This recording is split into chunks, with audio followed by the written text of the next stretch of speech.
There's so many possibilities. Would you agree?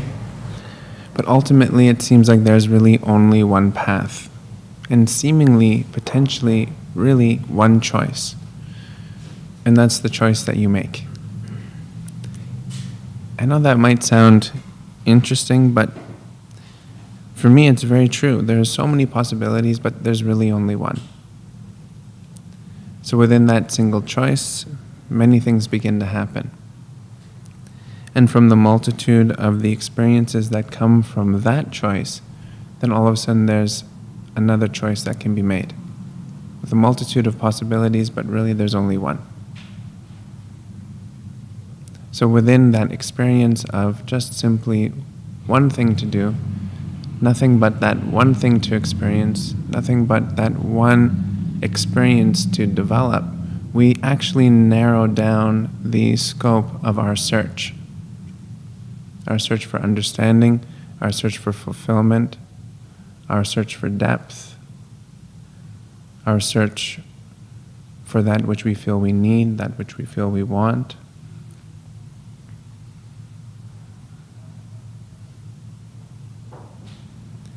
But still the fact remains that we are of will. We have this choice mechanism that exists within us that seems to enjoy exercising itself with all of the possibilities that exist, like tasting. Is this correct? Is that correct? What I've observed is that potentially this concept of OCD is a blanket statement, that everybody is slightly obsessed and compulsive in one way, shape, or form. And I don't mind if you disagree with me on that. Potentially you are OCD. And I'm not yet sure whether or not that's a good thing or a bad thing, that I am potentially a little bit obsessive compulsive. I believe strongly that it is determined whether or not it's positive or whether or not it's negative, depending on what it is that we choose to be obsessed about, compulsive over. And I think it's actually very healthy to point that question towards yourself and ask it and wait for the answer. And if the answer is, in fact, yes, well then what is it that drives you to that place? What is that shining light that captures you so strongly that you begin to wrap yourself around it? Many times people talk about not being able, to slow down their mind, having thought reels that are incessantly moving on one specific topic. And oftentimes it's topics that we don't really even want to be thinking about anymore. But yet they still remain. So for me, I always ask the question, why? Well, why is that? And I always get an answer. And then I always ask the question, well, how? How can I then move through this? And I always get an answer. And I believe that this is not exclusive to me, but this is a shared experience. But within those answers is then what do we do with that? So not allowing ourselves just to simply do whatever we want, but rather beginning to understand what it is that we do, and then defining what it is that we want, and then applying ourselves there with the same vigor, with the same focus, with the same concentration that is yielded from that obsessiveness that watches the thought reel, or that finds some topic to focus on. I bring this up because of the importance of letting go, just like your shirt. It is a crucial, important piece within the overarching theme of an individual's life. Whether or not you hold a spiritual practice important, it doesn't really matter. It's crucial to a human experience to let it go. And the reason for that is so many. I mean, one simple reason is that it does hold itself within the body, and it will in fact create some sort of disease over time. But this is common, we know this. It also stores itself within the mind and starts to re-emerge within your conscious experience as something radically different often. So enmeshed within that mind experience that we begin to distort our own understanding of what is real and not real. And I think as a society, we actually have been working on that piece for a long time, attempting to define, well, what is real, what is not real? What am I showing myself within the experiences that I'm having, and whether or not there is any grounded reality to it.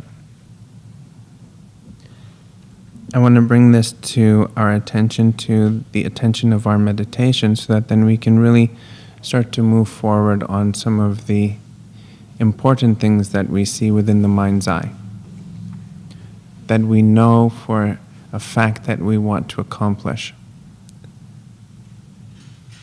And I believe it's very important to take a stronger study within oneself as to what we're choosing to look at, what we're not even consciously deciding, but because of that subtlety, again, it's a subconscious movement of how we act and how we define ourselves, how we see ourselves. If someone were to say, well, who are you? The explanation.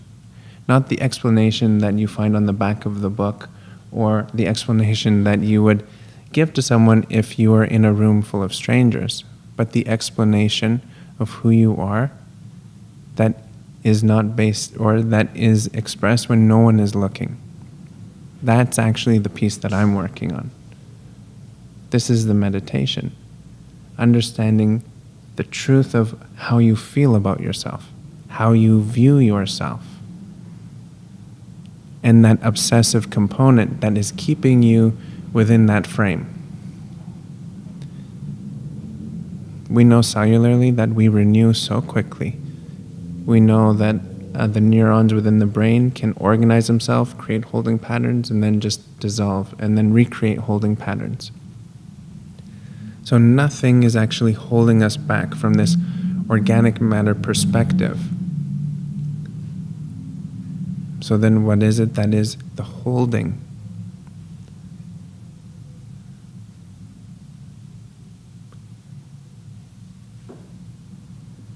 And it is a little bit brave to ask oneself these questions.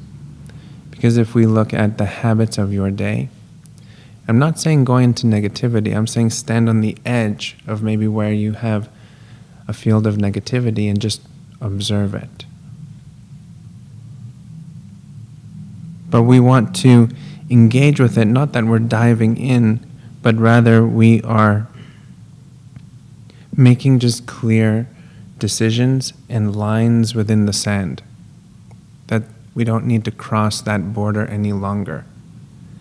But in fact, we actually have to develop a new skill potentially for some of us, a new way of being, the how. How am I going to engage with myself and my environment in a way that is positively fueling that which I see within my mind's eye that I wish to achieve?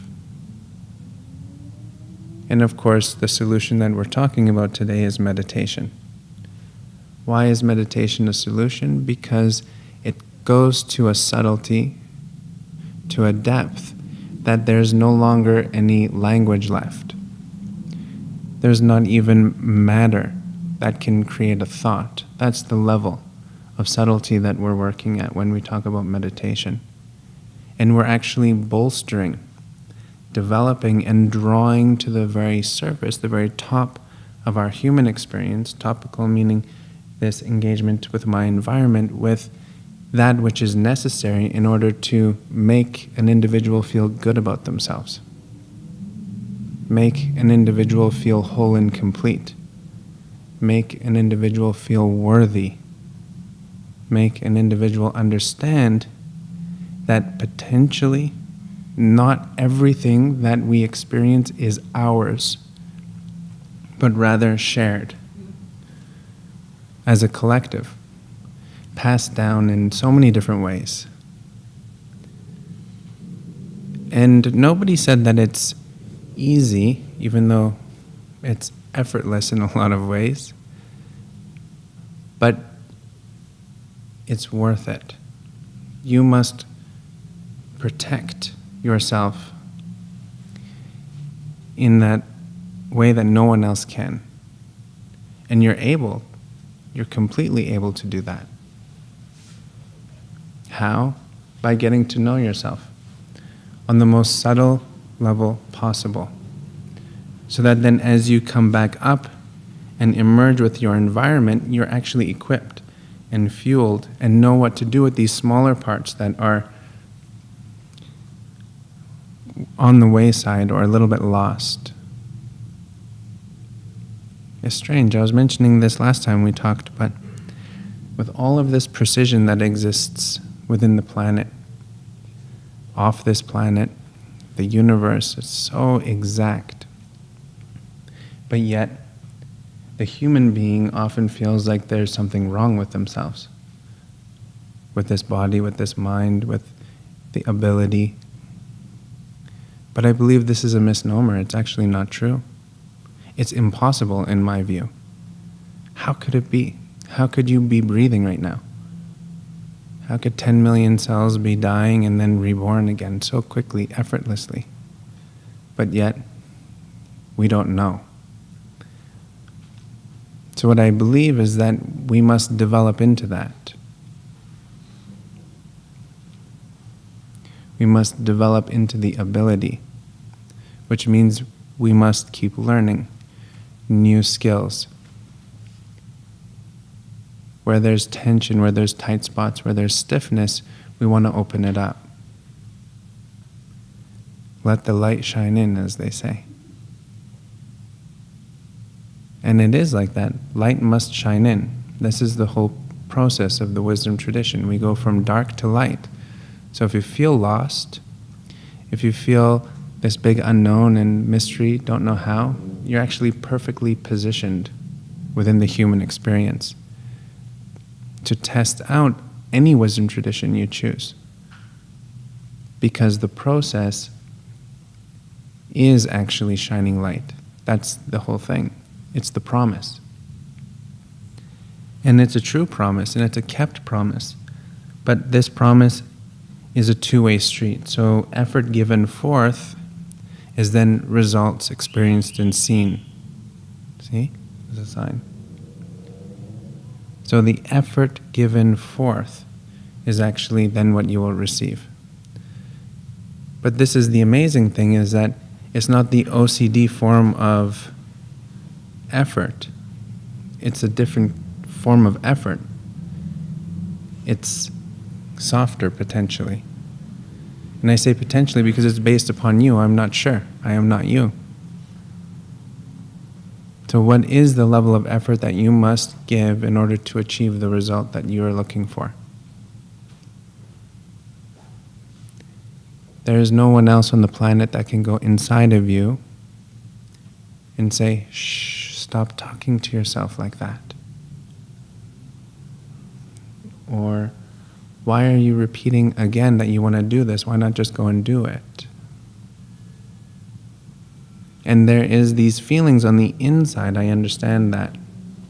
These sensations that maybe do not feel so good when you look at that which you wish to achieve and the road that you have to walk in order to get there. I understand that. But at the same time, there's really nothing else to do. I haven't found anything else to do but develop myself. And I think that this could be a shared understanding. Even if you're doing something for someone else, you are still actually engaging yourself to do it. No matter where you turn, you're right there. So then what tends to happen is that we attempt to numb out those areas that we don't like the sensations in. And through numbing them out, we're thinking that they're going away, but they're not, as we know. Sometimes they actually build more strength. We are popularizing them by attempting to ignore it, by attempting to switch the topic, when in fact it is actually the topic. Where the areas within your life that it is very easy, we want to, of course, stand in that, develop that, bolster that, increase the energy of that. But then when it comes time, and it does almost every day, where there's a tight spot or a stiffness, you must then apply what you are good at to that which you are deficient in. Meditation is an incredible application for a good result within this area because you're sitting still, your eyes are closed, and you're quiet. So therefore, your mind is relaxed, and then the content which exists within the mind will actually start to emerge, come out, and we want that to happen as many times as it needs to. It doesn't usually take very long, but it takes as long as it needs to. And then in that active state, as thoughts are emerging, we actually can engage with them in the way that we so choose. Even more so than when we're in our active day, because we're no longer distracted. We're just simply there, sitting, observing. And what we're connecting to as a tool is the sensations experienced within the body. This is why meditation is very important. And what is so important about meditation is the quality of embodiment that it provides. It provides the ability to ground into this incredible instrument that is producing sensation, which is connected to the rhythms of breathing, which is connected to the flow of your thought. So one can override the other. And you must know that. And then over time, you will believe it. I am not the type of individual that asks people to believe me. I'm used to sitting in front of groups of people and people being like, I don't know. So it doesn't bother me very much. But what I do need is to provide you with the tools so that you can prove it to yourself. So that you can say, oh yeah, you are right. I feel that. I'm experiencing that. But what's challenging is that when your efforts are actually challenged by you, these concepts of self-sabotage, I'm not sure if you've ever heard of it before, but it's very strong within our reality. And again, we cannot completely blame an individual for it because it is so predominant within the human experience. Why? I think that could be a big, long discussion as to why. How did it get there? Also equally as long. But the fact remains that it is a shared experience. So anything that is that heavily focused on within this human experience that is shared, we can probably pretty much guarantee it's not fully ours. It wasn't like you decided, hey, I'm going to just sabotage myself. It's much more intricate than that. Based upon the societal, based upon our preferences, based upon these tighter spots, the stiffness, that we just don't like that sensation very much. So therefore we ignore it, we go away from it. So we must start to go the other way now. As much as you possibly can.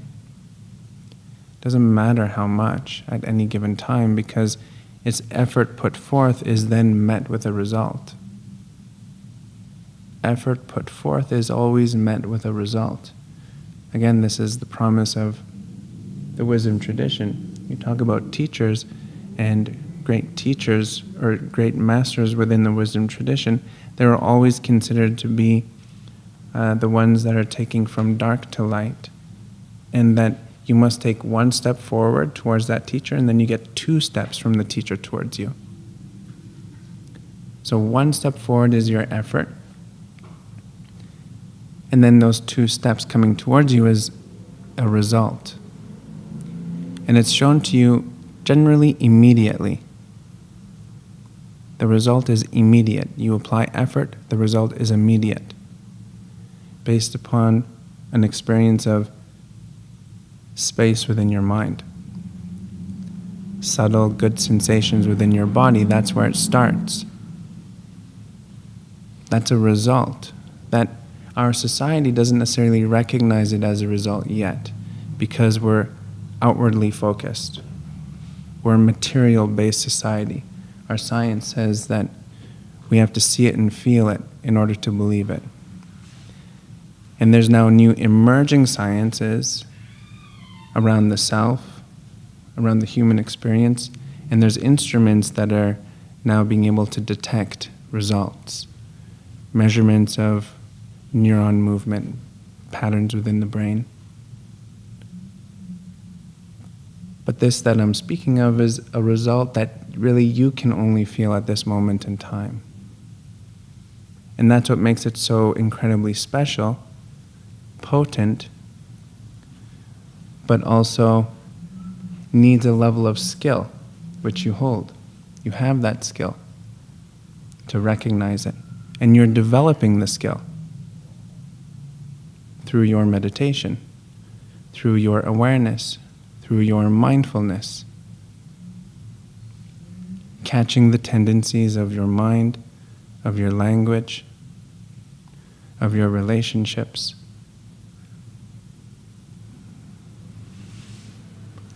And then applying your understanding and those results to your practice. 1 part meditation, 2nd part life, your life practice. What happens when you get up? When you wake up, what's the first thing that you do? And then what's the second thing? What's the third thing? 4th thing? 5th thing? And is it or is it not in support of your well-being, of your growth, of your development, of the achievement that everything that we've been talking about so far? And if in fact you say no, it is not in support, then maybe it's time for it to go. I'm not telling you that it's time to go, but maybe it's time for you to look at it closely enough and then become brave enough. And that's a funny word to use, like brave. You must be brave to do the right thing for yourself. But it's true, there's a trust that has to be developed that potentially is not there yet.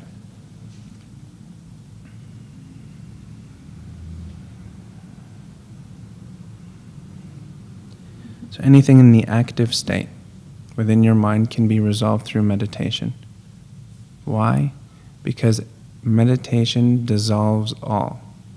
Why? Because the focal point of meditation is nothing. So when we think of these collective societal experiences, such as self-sabotage, there's the equal amount of expression across this globe within the human population that's on the other side. So now contemplate for a moment how many people sit in meditation. Many, millions of people are now sitting in meditation. And of those millions, how many of them are very serious about it? How many of them live in monasteries? And then for how many thousands of years has that been going? A collective mind developing around the meditative experience, around letting go of all that we need to let go of, around achieving the self-esteem that is necessary for this human experience to up-level. Now you have access to that, just like you have access to the other. But there's that little voice that says, well, I don't know how to do it. Shh. That voice, quiet. You do know how to do it because it's built upon human technology. It's built upon the experiences that you're having right now. No different. And it's designed to develop the mind that you have. It's designed for your mind to connect to that collective movement of meditation. It's a superhighway. So whenever we feel like we're all alone and challenged by our meditation practice, I hope that you remember this and attempt just to simply rest into a collective mind of meditation. It's not like you're going to hear some funny voices in there or all of a sudden become a different person. It's an energetic flow. It's a state that you experience, that others experience, that others are promoting, that you are promoting. And there is a tipping point. The human mind is evolving. It has evolved. The way that we thought about things 50 years ago is different than today. And it just wrapped itself around the globe through influence. So we must decide, what are we going to be obsessed over? What is actually good for us? What is not good for us? How are we going to approach this incredible thing that we call the human experience and this instrument that we have to experience with called the mind?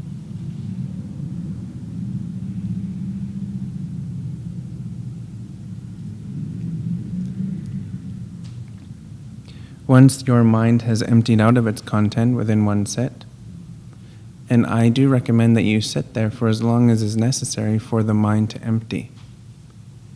Then we want to focus on the most quiet aspect of the space, the most quiet experience that you can possibly experience within one's own self, and then stay there. And staying there might last for 30 seconds. But potentially your outwardly trained mind will say, well, I'm not good at it, I'm just going to open my eyes now. But the inward training that you are developing is saying, good job. You did it. And that's all you actually have to do, because once you get the sensation of that quiet place, then you know it. And now you just have to go back there. How do you go back there? Well, you just simply follow the same path, the path that you took to get there, without obsessing over the experience. Because if we obsess over achieving the experience again, then it will be elusive. This is an overbearing attitude towards your meditative experience.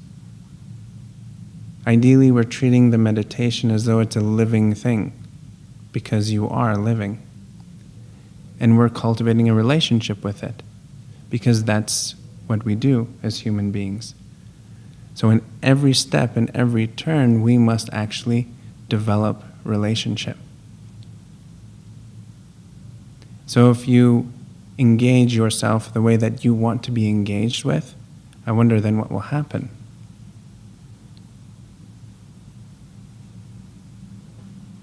So from this sliver of experience, then it begins to grow. From the sensation of quiet, from the sensation of still, we can then begin to build on it. And it's accumulative.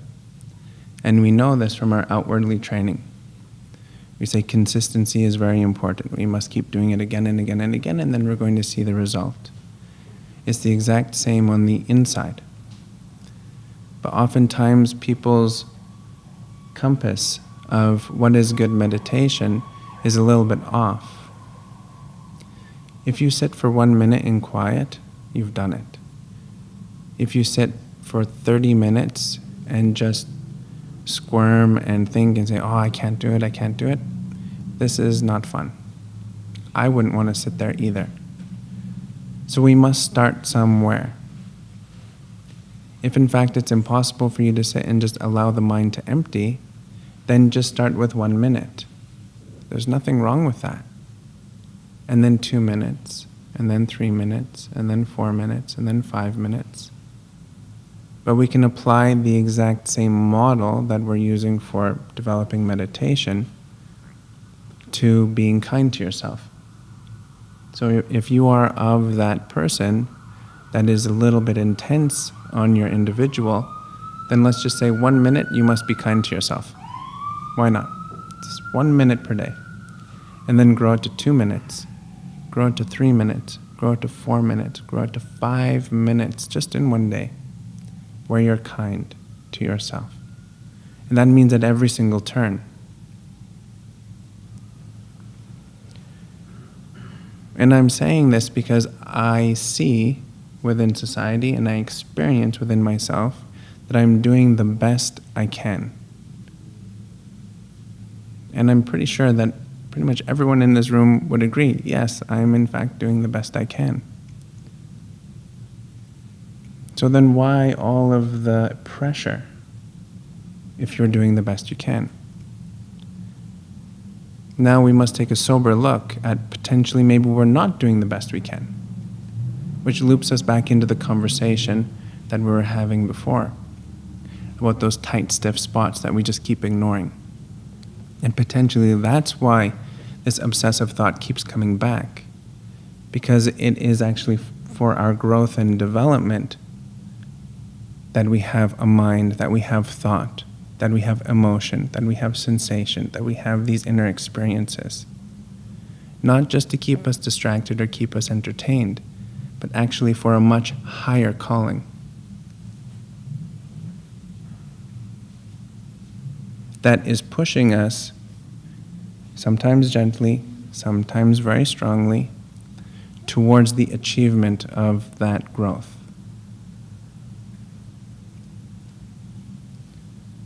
Within a practice format, we want to do a little bit at a time, not all of it at once. It just doesn't ever work.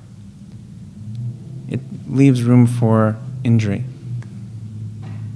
for negative impact.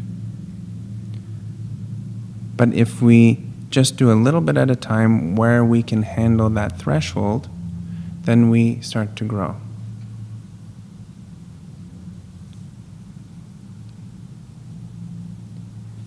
It's important for so many reasons that we accomplish that which we see within our mind's eye as being important, as being good. Not for you, but of course for you, but for this collective. And I get into many conversations over the months and years about service, seva.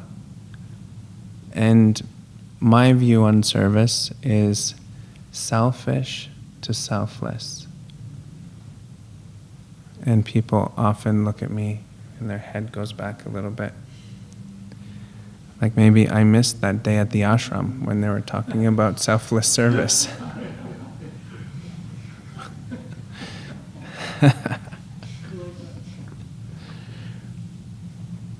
But the fact is that I was actually very present and listening.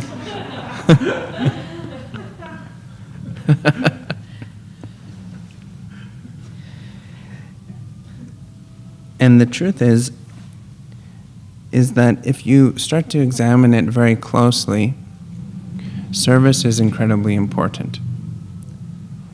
And the highest form of service is done when a vessel, which is this human experience, is available and overflowing with everything that they need. So that then what they're giving away is the overflow, so that we don't ever get tired within our service. We can just keep going on forever. because we've nurtured ourselves with what we need first.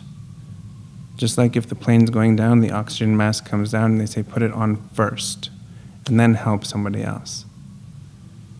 So we've got it in our collective consciousness going now. We're just going to mature it. Oftentimes people say, I need to make myself feel better. I'm going to actually give some service and help somebody. And yes, that's a Band-Aid. It lasts for a while. But if we want the permanent fix, then we look into ourselves, give ourselves what we need, and then move from there. The selfless experience, moving past the ego. Moving past the ego in realistic terms means becoming friends with the ego experience. Realizing that you are the only experiencer that you will ever truly meet. And that you are number one.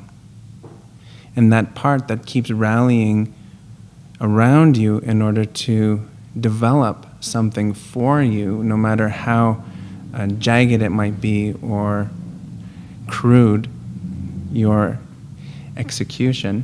You know, people say, oh, he's very egotistical, but really that person is just looking for a little space, looking for a little something to call his or her own. So it's sometimes crude, because often the self, which exists in there, has been dampened so quiet, and the person has been inundated with some kind of intensity or another. And then over the generations, we blame it on the ego, the self-identifier. The reason why we wake up in the morning is because of that mechanism. The reason why you're sitting right now is because of that mechanism that is saying, I am. So if we start to look at it from a slightly different perspective and see the ego experience as being something positive that actually must be nurtured and then developed into a selfless experience.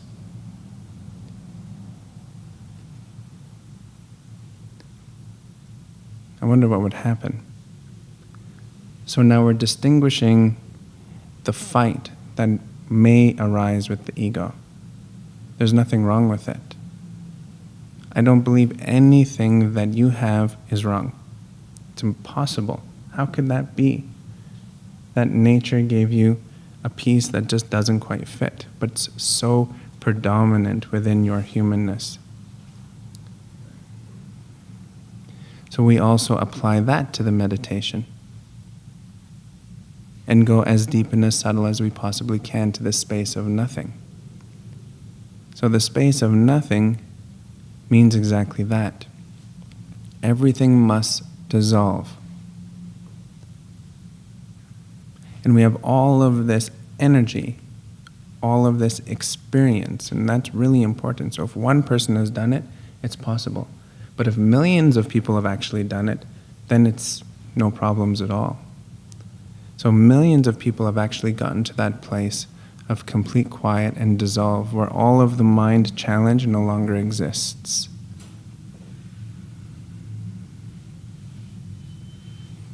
So now you must bring yourself there.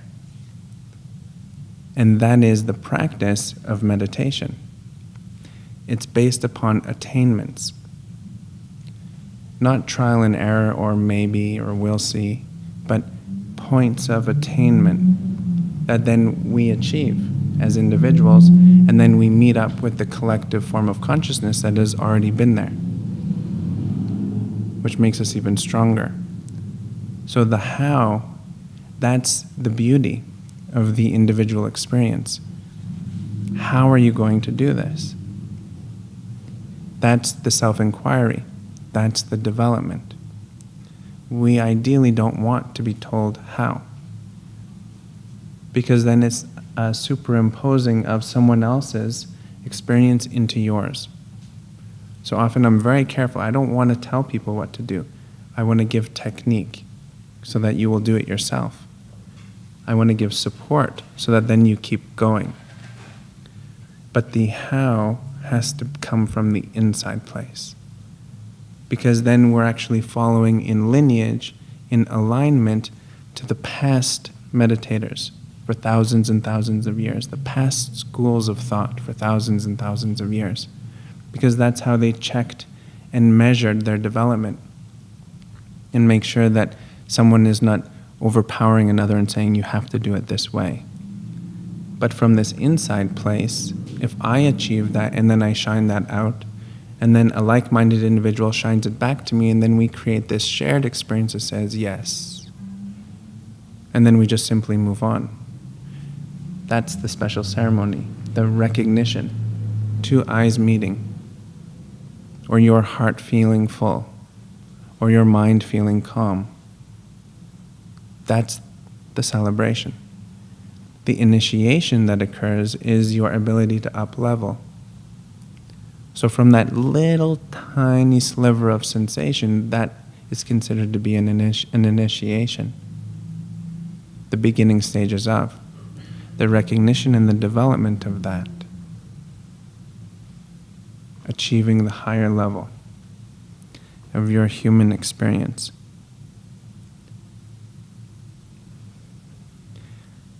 I would go as far to say that this world is very magical that we live in. So many mysteries. We have schools around the mystery.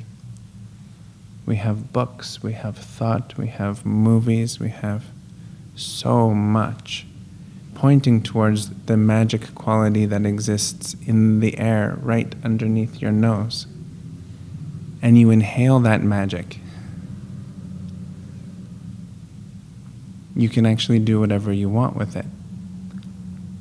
So the limitation is of two. The limitation is of individual and the limitation is of collective. The individual limitation is really what we need to focus on first. And the individual moving through any limitation you have will influence positively the collective, and there will be a tipping point. Maybe not in your life, maybe in your grandchildren's children's grandchildren's life. And to me, that is the ultimate service.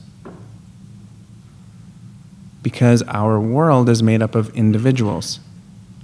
And oftentimes we're just waiting around for the world to do something or for things to change. But it is the individual that is actually transforming. So we just expanded that to a human level on this earth, but then if we just bring it back to the individual, it makes perfect sense. Holding yourself accountable so softly, so gently, so sweetly, so kindly. Why? Because you're the only one experiencing it. And you are all sitting in this room of sound minds. So if we were speaking to a group of people that did not have sound minds, maybe the conversation would shift. But we have sound minds in this room. Which is incredible. Which means you have access to an instrument, you have access to tools, you have access to a well of understanding that's encoded within you on a cellular level. All these little brains that have been reincarnating for 8 billion years, holding information. We hold information within the cellular body as memory that you have access to. And it will come out in its unique way that's applied to your individual life. But that's some serious wisdom that we have access to. So we're choosing. The mind is vast. I have yet to find the end of my mind. And trust me, I've looked. I cannot. I cannot find the bottom of its depth. I cannot find the ceiling of its height. I cannot find where on the sides that it ends. So therefore, I hold a small space within the space that I call myself, my own, my mind, my experience, my thoughts, my abilities. And what I believe is true is that we can actually dissolve that and allow it to grow. So now my experience is now expanded. my abilities increased because I've dissolved the border. And if that's all we ever do, that's all you need. That which you see as limitation, that you say, this cannot be, this is not true, then you must dissolve.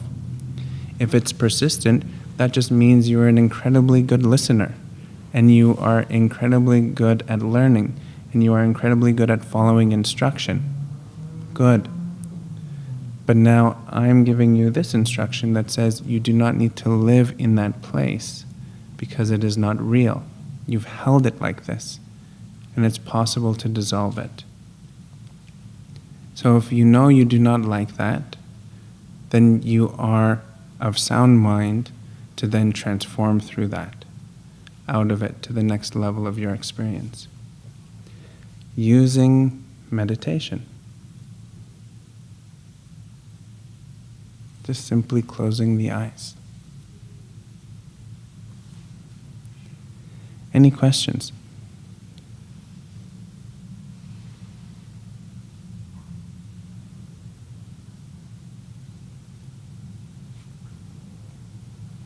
About anything?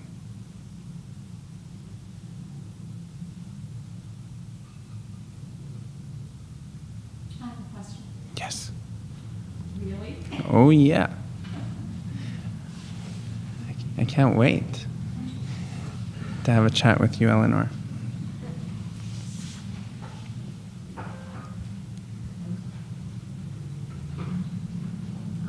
Hi. Do I need this? I do. It's for the collective, for the sake of the collective.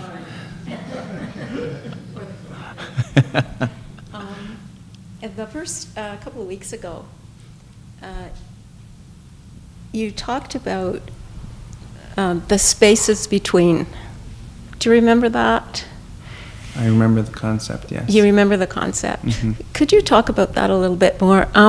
Because it's something, when I was at school, photography school, one of the projects that we were asked to do was to photograph the spaces between.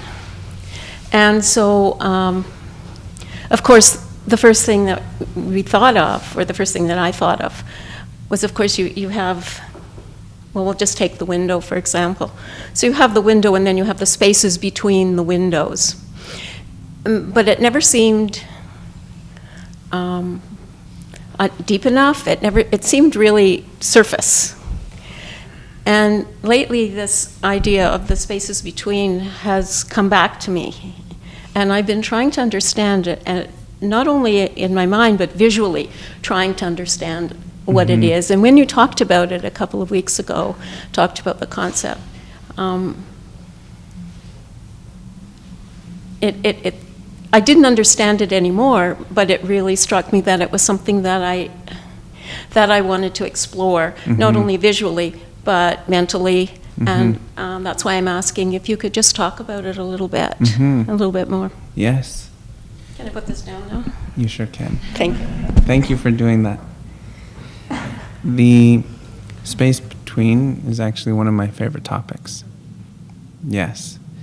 And what it's speaking to is that which is void of matter that we can see with our eyes.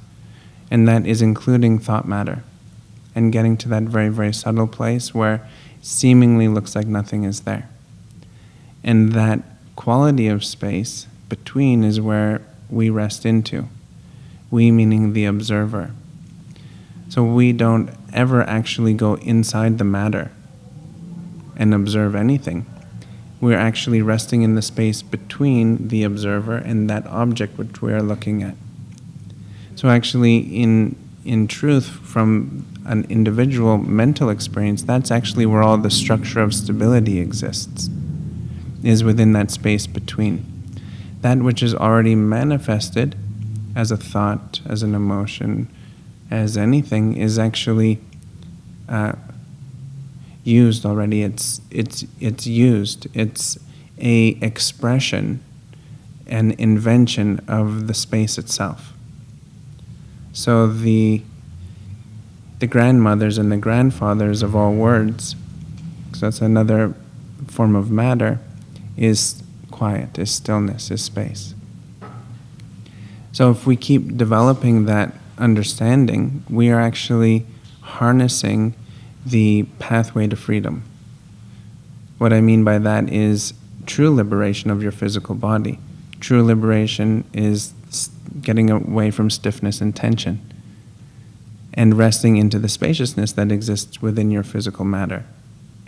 Does this make sense? Kind of. Within your mind, within your breath, within your life. So when anything is too close, it feels like it's pressing in, then we then must define the space that exists between it. And we can really showcase that within photography. You think? Of course. Depth of field. Well, oh. I'll have to think about it. I really do, because I think right now I'm still sort of caught up in that real physical, the spaces between the windows, the actual physical manifestation of that, the visual, the concrete. Yes. And so to fuel you with your contemplation, I think it would be interesting to look at the space between as being the structural support of that which is occurring, like this window. The structural support of the window is the space between. The structural support of your thought is the space between. Okay. Mm-hmm. All right. It's really something to... It's so worth it. Yeah. Yes. Yeah, I think so. Yeah. And it's been with me for forever. Well, not forever, but a very long time. Yes. Yeah. It's a good one. You're very welcome.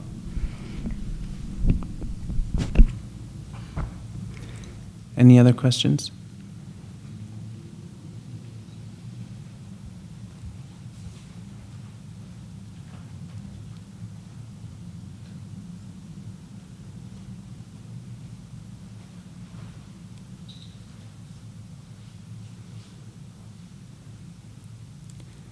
So to summarize, yes, you can do this.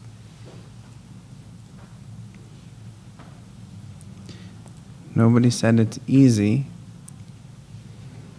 It's more so simple. Exactly, we are doing it. You are doing it. Even if you're being drugged.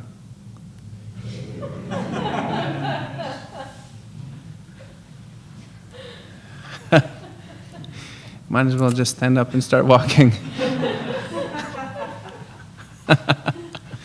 Okay, let's close our eyes.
Keeping the eyes closed, let's bring full deep breaths into the body.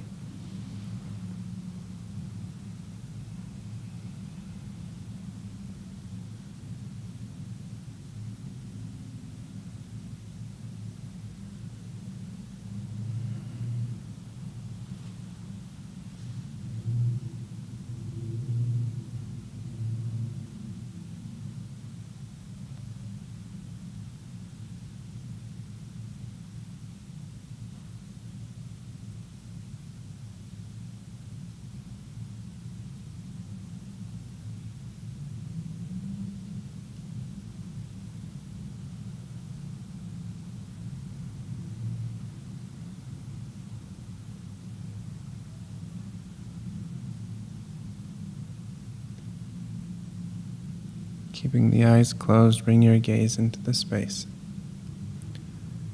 And we're going to maintain that quality of space uninterrupted by any thought, just the space itself. And we're going to use our entire body worth of senses in order to do that. Starting now.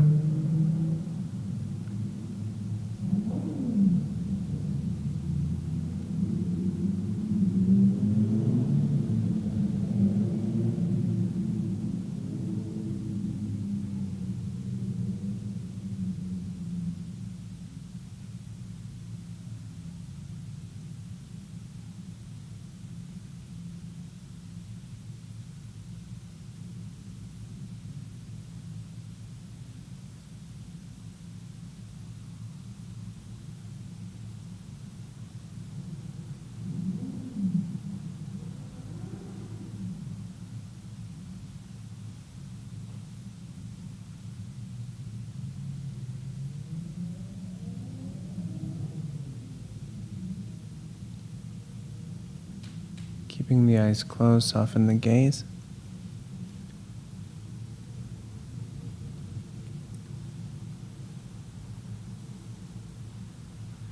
And very slowly, gently allow the eyes to open.